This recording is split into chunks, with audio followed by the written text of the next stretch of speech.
Hi friends, welcome back to Mohana's dream studio.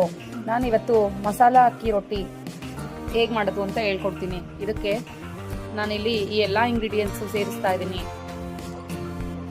ಕಾಯಿ ಸಣ್ಣದಾಗಿ ಹೆಚ್ಚಿರೋದು, ಹಸಿಮೆಣಸಿನ್ಕಾಯಿ, ಈರುಳ್ಳಿ, ಕ್ಯಾರೆಟು, ಕೊತ್ತಂಬರಿ ಸೊಪ್ಪು, ಸ್ವಲ್ಪ ಕರಿಬೇವಿನ ಸೊಪ್ಪು, ಸ್ವಲ್ಪ ಅರಿಶಿಣ, ಇದನ್ನೆಲ್ಲವನ್ನು ಒಂದು ಬೌಲಿಗೆ ಟ್ರಾನ್ಸ್ಫರ್ ಮಾಡ್ಕೊತಾ ಇದ್ದೀನಿ.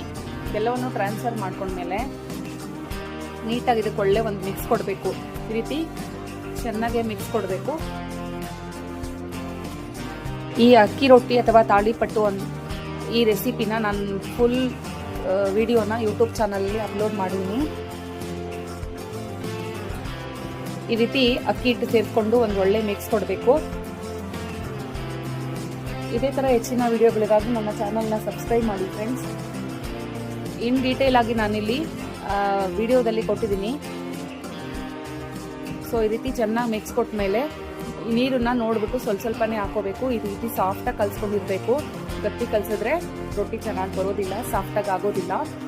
ಈ ರೀತಿ ಆದಮೇಲೆ ಒಂದು ಹೋಳಿಗೆ ಪೇಪರ್ ತಗೊಂಡು ಅದ್ರ ಮೇಲೆ ರೊಟ್ಟಿನ ತಟ್ಕೊತಿದ್ದೀನಿ. ಇದಾದ್ಮೇಲೆ ಹೆಂಚು ಕಾಯಕ್ಕಿಟ್ಟಿದ್ನಲ್ವಾ, ಹೆಂಚು ಕಾದಿದೆ. ಈಗ ಈ ರೊಟ್ಟಿನ ಹೆಂಚು ಮೇಲೆ ಹಾಕೊಳ್ಳೋಣ.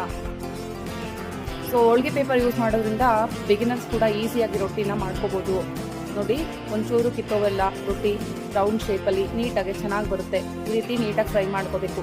Thank you friends.